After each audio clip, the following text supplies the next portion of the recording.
ಹಲವು ಬೇಡಿಕೆಗಳನ್ನ ಈಡೇರಿಸುವಂತೆ ಒತ್ತಾಯಿಸಿ ಪ್ರತಿಭಟನೆ.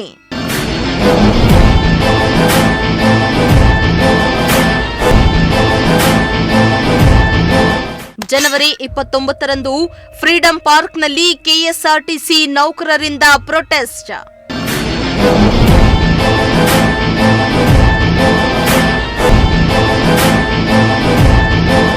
ಎಸ್ ವೀಕ್ಷಕರೇ, ವೇತನ ಮತ್ತು ವೇತನ ಪರಿಷ್ಕರಣೆಗೆ ಸಂಬಂಧಿಸಿದ ದೀರ್ಘಕಾಲದಿಂದ ಬಾಕಿ ಇರುವ ಬೇಡಿಕೆಗಳನ್ನು ಈಡೇರಿಸುವಲ್ಲಿ ರಾಜ್ಯ ಸರ್ಕಾರ ವಿಫಲವಾಗಿದೆ ಎಂದು ಆರೋಪಿಸಿ ಕೆಎಸ್ಆರ್ಟಿಸಿ ಸೇರಿದಂತೆ ರಾಜ್ಯದ 4 ಸರ್ಕಾರಿ ಸಾರಿಗೆ ನಿಗಮಗಳ ನೌಕರರು ಜನವರಿ 29ರಂದು ಬೆಂಗಳೂರು ಚಲೋ ಪ್ರತಿಭಟನೆಯನ್ನ ನಡೆಸುವುದಾಗಿ ಘೋಷಿಸಿದ್ದಾರೆ.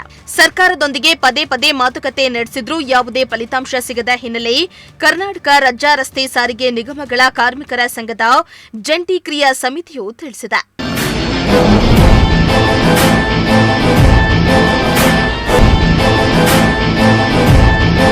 ಇನ್ನು ಸಂಘಟನೆಗಳ ಪ್ರಕಾರ ಸಾರಿಗೆ ನೌಕರರಿಗೆ ಕಳೆದ 38 ತಿಂಗಳಿನಿಂದ ಬಾಕಿ ವೇತನ ಬಂದಿಲ್ಲ. ಇದಲ್ಲದೆ ಜನವರಿ 1, 2024ರಿಂದ ಬರಬೇಕಾಗಿದ್ದ ವೇತನ ಪರಿಷ್ಕರಣೆ ಇನ್ನೂ ಜಾರಿಗೆ ಬಂದಿಲ್ಲ. ರಾಜ್ಯಾದ್ಯಂತ ದೈನಂದಿನ ಸಾರ್ವಜನಿಕ ಸಾರಿಗೆ ಸೇವೆಯನ್ನ ಖಚಿತಪಡಿಸಿಕೊಳ್ಳುವ ನೌಕರರಲ್ಲಿ ಈ ವಿಳಂಬವು ಆರ್ಥಿಕ ಒತ್ತಡವನ್ನ ಹೆಚ್ಚಿಸಿದೆ ಎಂದು ಯೂನಿಯನ್ ನಾಯಕರು ಹೇಳಿದ್ದಾರೆ.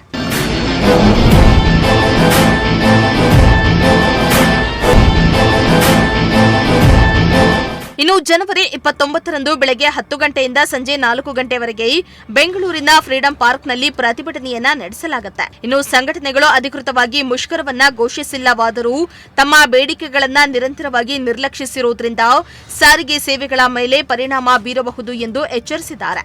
ಒಂದು ದಿನ ಅಡಚಣೆ ಕೂಡ ಕರ್ನಾಟಕಾದ್ಯಂತ ದೈನಂದಿನ ಪ್ರಯಾಣಿಕರ ಮೇಲೆ ಪರಿಣಾಮ ಬೀರಬಹುದು ಎಂದು ಒಕ್ಕೂಟ ಹೇಳ್ತಾ ಇದೆ.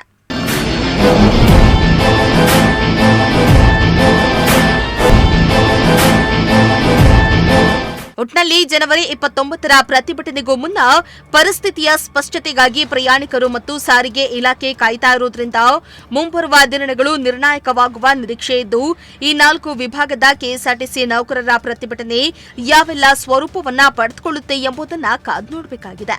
Bureau report, Prajashakti TV.